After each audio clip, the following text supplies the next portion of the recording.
Hello my dear music friends, RJ music പ്രൊഡക്ഷൻസിൻ്റെ മറ്റൊരു വീഡിയോയിലേക്ക് സ്വാഗതം. ഞാൻ രാജേഷ് ജയൻ.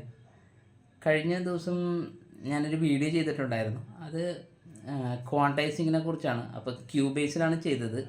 അപ്പോൾ നമുക്ക് നേരത്തെ മുതലേ കുറേ ആൾക്കാർ FL സ്റ്റുഡിയോ യൂസ് ചെയ്യുന്നവരുണ്ട്.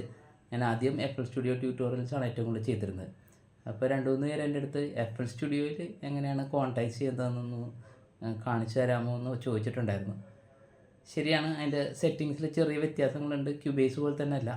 FL സ്റ്റുഡിയോയിൽ സത്യം പറഞ്ഞു കഴിഞ്ഞാൽ ക്യൂബേസിലുള്ളതിനെക്കാട്ടും കുറച്ച് അഡീഷണൽ ഫങ്ഷൻസും കൂടി ഉണ്ട്. നമുക്കപ്പോൾ FL സ്റ്റുഡിയോയിലൊന്ന് നോക്കാം എങ്ങനെയാണ് ക്വാണ്ടൈസിങ് ചെയ്യുന്നതെന്ന്. സബ്സ്ക്രൈബ് ചെയ്യാതെയാണ് ഇത് കാണുന്നതെങ്കിൽ ഒന്ന് സബ്സ്ക്രൈബ് ചെയ്യുന്നതിനെക്കുറിച്ച് പരിഗണിക്കുക. ഫ്രണ്ട്സ്, അപ്പോൾ നമ്മൾ FL സ്റ്റുഡിയോയിലോട്ട് ഇരിക്കുകയാണ്. FL സ്റ്റുഡിയോയിൽ ഫസ്റ്റ് ട്രാക്കിൽ ഞാനിപ്പോൾ ഒരു പിയാനോ ആഡ് ചെയ്തിട്ടുണ്ട്. ഇവിടെ കാണാൻ പറ്റും, ബ്രൈറ്റ് പിയാനോ എന്ന് പറഞ്ഞ്. അപ്പോൾ ഇത് എനിക്ക് മിഡി കീബോർഡിൽ പ്ലേ ചെയ്യാൻ പറ്റും. മിഡി കീബോർഡിൽ പ്ലേ ചെയ്തിട്ട് ക്വാണ്ടൈസ് ചെയ്യുക എന്നുള്ളതാണ് നമ്മൾ ഈ ഒരു വീഡിയോയിൽ നോക്കാൻ പോകുന്നത്. ഇവിടെ ഓൾറെഡി സിഗ്നൽ വരുന്നുണ്ട്. നമുക്ക് റെക്കോർഡ് ചെയ്യാം. റെക്കോർഡ് ചെയ്യാനായിട്ട് ആദ്യം മുകളിലത്തെ റെക്കോർഡ് ബട്ടൺ പ്രസ് ചെയ്യുക. പിന്നെ സോങ് മോഡിലാണ് നമ്മൾ റെക്കോർഡ് ചെയ്യുന്നത്. നമുക്ക് റെക്കോർഡിങ് സ്റ്റാർട്ട് ചെയ്യാം. ജസ്റ്റ് സ്പേസ് ബാർ അടിച്ച് കഴിഞ്ഞാൽ റെക്കോർഡിങ് സ്റ്റാർട്ടാവും. ഞാൻ BPM 110 BPM-ലാണ് വെച്ചിരിക്കുന്നത്.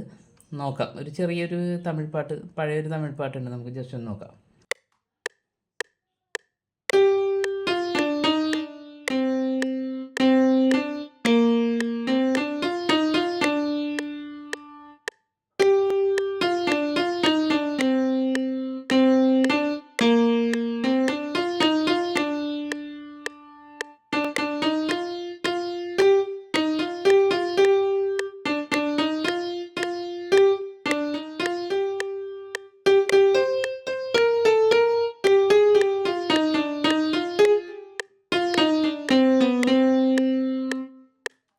ഇത്രയും ലോങ് ആയിട്ടുള്ളൊരു ഇതാണ്. ഒരു വരി എന്തായാലും കേൾക്കണം, മനസ്സിലാവാൻ വേണ്ടിയിട്ട് അത്രയും നമുക്ക് റെക്കോർഡ് ചെയ്യാമെന്ന് വിചാരിച്ചു. അപ്പോൾ നമുക്കിത് ഓപ്പൺ ചെയ്ത് തന്നെ പിയാനോ റോളിൽ ഇങ്ങനെ കാണാൻ പറ്റും. പിയാനോ റോളൊന്ന് വലുതാക്കാം. വലുതാക്കി കഴിഞ്ഞാൽ സ്റ്റാർട്ടിങ് മുതൽ ഇങ്ങനെ. അപ്പോൾ ഞാൻ വായിച്ചത് എങ്ങനെയാണ്, ടൈമിങ്ങിലാണോ എന്ന് മനസ്സിലാവാനൊന്ന് പ്ലേ ചെയ്ത് നോക്കാം നമുക്ക്.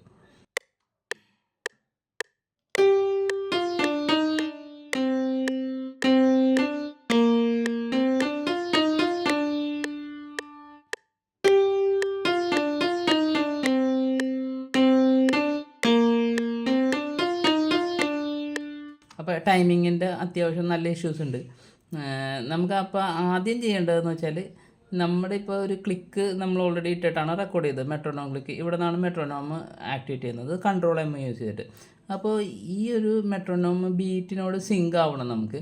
അപ്പോൾ അതിന് പറ്റിയ ലെവലിലാണോ നമ്മളുടെ ഇത് കിടക്കുന്നത്, ടൈം ഗ്രിഡ് കിടക്കുന്നതെന്ന് ആദ്യം ഒന്ന് ചെക്ക് ചെയ്യുക എന്നുള്ളതാണ് ഫസ്റ്റ് പരിപാടി. കാര്യം ഏറ്റവും ചെറിയ നോട്ട് അതിനോട് മാച്ച് ആവണം. ഇപ്പോൾ ഏകദേശം മാച്ചാണ്, ഈ ഒരു ബീറ്റിനോട് മാച്ചാണ്. അപ്പോൾ അത് കൺട്രോൾ ചെയ്യുന്ന സ്ഥലം എന്ന് വെച്ചാൽ ഇവിടെയാണ് ടൈം സ്നാപ്പിങ്. ഈ ഒരു ഏരിയയിലാണ് ടൈം സ്നാപ്പിങ് ഇതിൻ്റെ മനസ്സിലാവുന്നത്. ഇപ്പോൾ ടൈം സ്നാപ്പിങ് നോക്കിയാൽ ഹാഫ് ബീറ്റാണ് നമ്മൾ കൊടുത്തേക്കുന്നത്. ഇത് ക്വാർട്ടർ ബീറ്റ് ആക്കിയാൽ ഇങ്ങനെ ഉണ്ടാവും. അപ്പോൾ ക്വാർട്ടർ ബീറ്റിന് പറ്റിയ നോട്ട് എന്തെങ്കിലും ഉണ്ടോ എന്ന് നോക്കാം നമുക്ക്. ക്വാർട്ടർ ബീറ്റിന് അങ്ങനെ നോട്ടുകൾ കുറവാണ്. അപ്പോൾ ഹാഫ് ബീറ്റിൽ ഏകദേശം ഇത് കറക്റ്റായിട്ട് പോകുന്നതാണ് ഞാൻ വിചാരിക്കുന്നത്. അപ്പോൾ 1/4 ബീറ്റിൽ ചിലപ്പോൾ കറക്റ്റ് ആവുമായിരിക്കും അല്ലേ, ചെറിയ വ്യത്യാസങ്ങൾ. അങ്ങനെയാണെങ്കിൽ 1/4 ബീറ്റിലിട്ട് നോക്കാം നമുക്ക്. ഇനിയിപ്പോൾ എന്താ ചെയ്യണമെന്ന് പറഞ്ഞാൽ, ഇപ്പോൾ ബീറ്റ് കറക്റ്റ് ചെയ്ത് 1/4 ബീറ്റിലാണ് ഗ്രിഡ് വരുന്നത്. നമുക്ക് ഇനി ചെയ്യേണ്ടതെന്ന് വെച്ചാൽ Ctrl A, അതായത് Ctrl A കൊടുത്ത് ഫുൾ സെലക്ട് ചെയ്യുക. ഫുൾ സെലക്ട് ചെയ്തിട്ട് നമ്മൾ കൊടുക്കേണ്ട കമാൻഡ് എന്ന് പറഞ്ഞാൽ Ctrl Q ആണ്. മാക്കിലാണെങ്കിൽ കമാൻഡ് Q, ഇതിലാണെങ്കിൽ Ctrl Q. അപ്പോൾ ഇപ്പോൾ തന്നെ നിങ്ങൾ കണ്ടിട്ടുണ്ടാവും. ഇപ്പോൾ ഞാനൊന്ന് അൺഡു ചെയ്ത് കാണിച്ചു തരാം. കണ്ടോ, ഇപ്പോൾ ഇത്രയും ഫുൾ നോട്ട്സും ഒറ്റയടിക്ക് ഗ്രിഡിലോട്ട് വരികയാണ് ചെയ്യുന്നത്. Ctrl Q എന്ന് പറയുന്ന അമർത്താൻ നേരത്ത്. ഇനി ഒന്ന് പ്ലേ ചെയ്ത് നോക്കാം.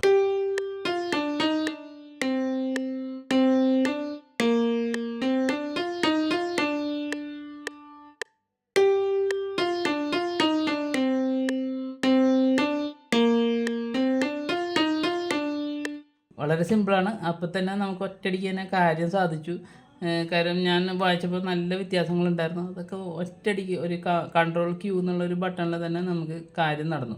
ഇപ്പോൾ നമ്മളിവിടെ ചെയ്തത് Ctrl Q ആണ്. അല്ലാതെ രണ്ട് മൂന്ന് ഓപ്ഷൻസ് ഉണ്ട്. അത് നമുക്കിപ്പോൾ ഓപ്ഷൻസിൽ പോയി കഴിഞ്ഞാൽ പിയാനോ റോളിൽ ഓപ്ഷൻസിൽ പോയി കഴിഞ്ഞാൽ നമുക്ക് ടൂൾസ് സെലക്ട് ചെയ്യാൻ പറ്റും. അവിടെ നിന്ന് ടൂൾസിനകത്തോട്ട് വന്നാൽ ഇങ്ങനെ താഴത്തോട്ട് വരുമ്പോൾ ഇവിടെ ക്വിക്ക് കോണ്ടൈസ് എന്ന് പറഞ്ഞിട്ടുണ്ട്. ഇപ്പം നമ്മൾ ചെയ്ത ഒരു ഫംഗ്ഷൻ ക്വിക്ക് കോണ്ടൈസ് ആണ്.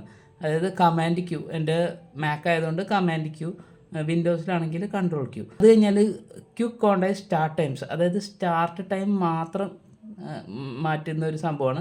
അതായത് എൻഡ് ടൈം മാറില്ല, ഈ ഭാഗം മാറില്ല, സ്റ്റാർട്ട് ടൈം ഗ്രിഡിനോട് അലൈൻ ആവും. പിന്നെയുള്ള ഓപ്ഷൻ എന്ന് വെച്ചാൽ കോണ്ടൈസ് എന്ന് പറഞ്ഞ ഓപ്ഷൻ നമ്മൾ ഓപ്പൺ ചെയ്താൽ കുറച്ചധികം ഫങ്ഷൻസ് നമുക്ക് അതിനകത്ത് കിട്ടും. ഇതാണ് ഞാൻ പറഞ്ഞത്, ക്യൂബേസ് സംബന്ധിച്ച് കുറച്ചും കൂടെ അഡീഷണൽ ഫങ്ഷൻസ് തന്നെ ഇതിനകത്ത് ഉണ്ടെന്നുള്ളത്.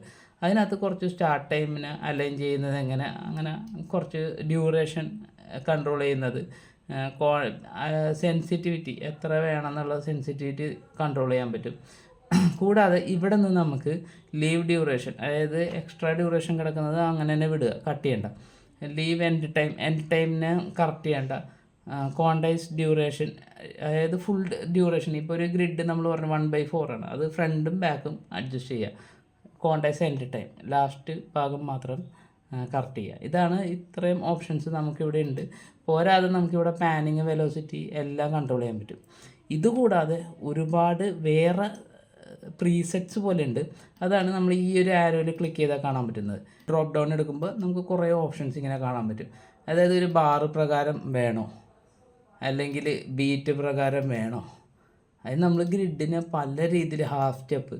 അപ്പോൾ ഇതൊക്കെ കൊടുത്തിട്ട് ആക്സെപ്റ്റ് കൊടുത്താൽ അത് പ്രകാരം വരും. ഏതാണ് നമ്മളുടെ ഗ്രിഡിൻ്റെ സ്റ്റൈല് വേണ്ടത്, സ്റ്റെപ്പാണെങ്കിൽ സ്റ്റെപ്പ് അതെടുക്കുക. അതല്ലാതെ ഇത്രയും ടൈപ്പ് ഓഫ് പ്രീസെറ്റ്സ് നമുക്ക് ഇതിനകത്തുണ്ട്. ഇതിൽ ഏതാണെന്ന് നമ്മൾ ടോഗിൾ ചെയ്ത് നോക്കുക.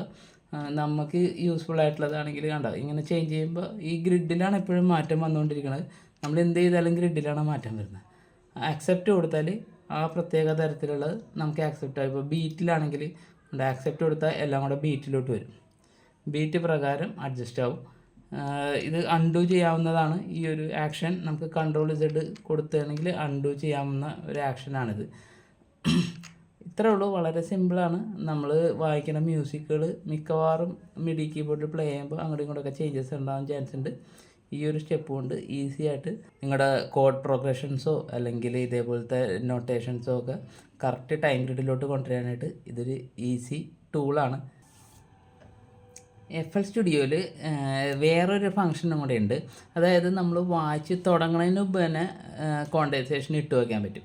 അപ്പോൾ നമ്മൾ വായിക്കുമ്പോൾ ഓട്ടോമാറ്റിക്കലി നമ്മൾ ഏത് ടൈപ്പ് ഓഫ് സ്നാപ്പിംഗ് ആണ് കൊടുത്തേക്കുന്നത് അതനുസരിച്ച് തന്നെ കോണ്ടൈസിങ് ഓട്ടോമാറ്റിക്കലി വരും. എങ്ങനെയാണെന്ന് നമുക്ക് നോക്കാം. നേരത്തെ നമ്മൾ നോക്കിയത് പിയാനോ റോളിൽ ഒരു സ്റ്റാമ്പിങ്ങുള്ള ലെവലിലാണ്, അതായത് ഈ സ്റ്റാമ്പിങ്. ഇതല്ലാതെ നമുക്ക് പ്ലേ ലിസ്റ്റിലൊരു സ്റ്റാമ്പിങ് ഉണ്ട്. ഈ സ്റ്റാമ്പിങ്ങും പിയാനോ റോളുമായിട്ടും നേരിട്ട് ലിങ്കിങ് അല്ല. അപ്പോൾ നമുക്ക് ഇതിൽ ചേഞ്ചസ് വരുത്തിയാൽ അതിൽ ചേഞ്ച് ആവില്ല. അപ്പോൾ ഇവിടെ നമ്മൾ സെയിം ബീറ്റ് തന്നെ ഇവിടെ കൊടുക്കണം. അത് ഇവിടെ നിന്ന് വേണമെങ്കിലും കൊടുക്കാവുന്നതാണ്, നമുക്ക് രണ്ട് സ്ഥലത്തു നിന്നും കൊടുക്കാം സ്റ്റാമ്പിങ്. അപ്പോൾ അങ്ങനെ കൊടുക്കുകയാണെങ്കിൽ അതിൻ്റെ കൂട്ടത്തിൽ ഈ റെക്കോർഡ് ബട്ടണില്ലേ, റെക്കോർഡ് ബട്ടണിൽ റൈറ്റ് ക്ലിക്ക് ചെയ്താൽ നിങ്ങൾക്ക് ഇങ്ങനെ ഓപ്ഷൻസ് കാണാൻ പറ്റും. Note start time, note end time. ഇത് രണ്ടും ആക്ടിവേറ്റ് ചെയ്ത് കഴിഞ്ഞാൽ നമ്മൾ ഏത് ഗ്രിഡാണ് കൊടുത്തേക്കുന്നത് അതിൻ്റെ അകത്തായിരിക്കും നോട്ട്സ് വരാൻ പോകുന്നത്. ആക്ച്വലി നല്ലൊരു പിയാനോ പ്ലെയർ പഠിച്ചിട്ടുള്ള ഒരാൾ പ്ലേ ചെയ്യുമ്പോൾ അങ്ങനെ വരത്തില്ല ഒരിക്കലും. അപ്പോൾ അതിന് ഇച്ചിരി ഒരു നാച്ചുറൽ സൗണ്ടിങ് കുറവായിരിക്കും. എന്നാലും ഇതൊരു ടെക്നിക്ക് പഠിക്കാൻ വേണ്ടി ഞാൻ പറയുകയാണ്. കമ്പാരിറ്റീവ്ലി സ്റ്റാർട്ടിങ് എപ്പോഴും കറക്റ്റായിരിക്കണം ഗ്രിഡിനോട്, എൻഡ് വേണമെന്നില്ല. അങ്ങനെ ഉണ്ടെങ്കിൽ ലീവ് നോട്ട് ഡ്യൂറേഷൻ എന്നുള്ള ഓപ്ഷൻ കൊടുത്താലും മതി. അതാണ് അതിനുള്ളൊരു ഓപ്ഷൻ. അപ്പം ഞാൻ എൻഡ് ടൈമും കൂടെ കൊടുത്തിട്ടാണ് കൊടുക്കുന്നത്. കാര്യം നിങ്ങൾക്ക് അത് കറക്റ്റായിട്ട് മനസ്സിലാകാൻ വേണ്ടിയിട്ടാണ് ഞാൻ ചെയ്യുന്നത്. അപ്പോൾ ഇത്രയും കൊടുത്തു കഴിഞ്ഞാൽ നമുക്ക് ഇനി പ്ലേ ബട്ടൺ പ്രസ് ചെയ്ത് കഴിഞ്ഞാൽ നമുക്ക് പ്ലേ ലിസ്റ്റിൽ റെക്കോർഡ് ചെയ്യാം. നേരത്തെ പാട്ട് നമുക്ക് ഒന്നും കൂടെ റെക്കോർഡ് ചെയ്ത് നോക്കാം ഇതെങ്ങനെയാണ് ചെയ്യുന്നതെന്നുള്ളത്. അതിന് ഇത് ഓപ്പൺ ചെയ്ത് വെച്ചിട്ട് നമുക്ക് ചെയ്ത് കഴിഞ്ഞാൽ ഒരു ഗുണമുണ്ട്, നമുക്ക് ഇത് കഴിയുമ്പോൾ മനസ്സിലാവും. പിയാനോ റോൾ ഓപ്പൺ ചെയ്തിട്ട് നമുക്ക് തന്നെ ചെയ്യാം. ഇത് ഡിലീറ്റ് ചെയ്തു, പുതിയൊരു ഇവൻ്റായിട്ട് റെക്കോർഡ് ചെയ്യാം. ഓക്കെ, ഇനി പ്ലേ ബട്ടൺ പ്രസ് ചെയ്താൽ മതി. അപ്പോൾ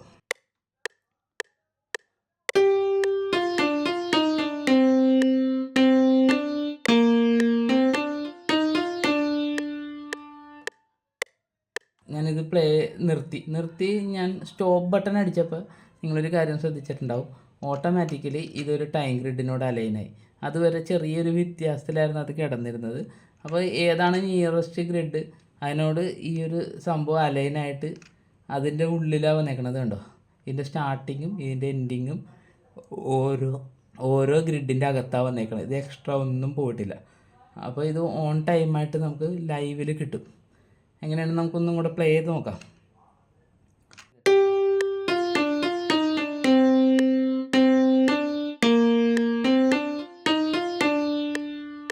ഇതാണ് റെക്കോർഡ് ചെയ്യുന്നതിന് മുമ്പ് കോണ്ടേഴ്സ് ഇട്ടാൽ നിങ്ങൾക്ക് റെക്കോർഡ് ചെയ്യാൻ പറ്റുന്ന രീതി. മ്യൂസിക് പ്രൊഡക്ഷനിൽ ഒരുപാട് സമയം ലാഭിക്കാനും നിങ്ങൾ വായിക്കുന്ന നോട്ട്സ് പെർഫെക്റ്റ് ടൈമിലാക്കാനും ഈ ഒരു ടൈം കോണ്ടേഴ്സേഷൻ നിങ്ങളെ വളരെയധികം ഹെൽപ്പ് ചെയ്യും. ഈ വീഡിയോയിൽ തന്ന ഇൻഫർമേഷൻസ് നിങ്ങൾക്ക് യൂസ്ഫുൾ ആണെന്ന് ഞാൻ വിചാരിക്കുന്നു. യൂസ്ഫുൾ ആണെങ്കിൽ ഒരു ചെറിയൊരു കമൻറ്റ് ഇടുക, പറ്റുമെങ്കിൽ നിങ്ങളുടെ ഫ്രണ്ട്സിലോട്ട് ഷെയർ ചെയ്യുക. സബ്സ്ക്രൈബ് ചെയ്യാതെയാണ് ഇത് കാണുന്നതെങ്കിൽ ഒന്ന് സബ്സ്ക്രൈബ് ചെയ്യുന്നതിനെക്കുറിച്ച് പരിഗണിക്കുക. തുടർന്നും ഇതേപോലെ യൂസ്ഫുൾ ആയിട്ടുള്ള വീഡിയോസ് ഉണ്ടാവും. അടുത്ത വീഡിയോയിൽ കാണുന്നവരെ ബൈ.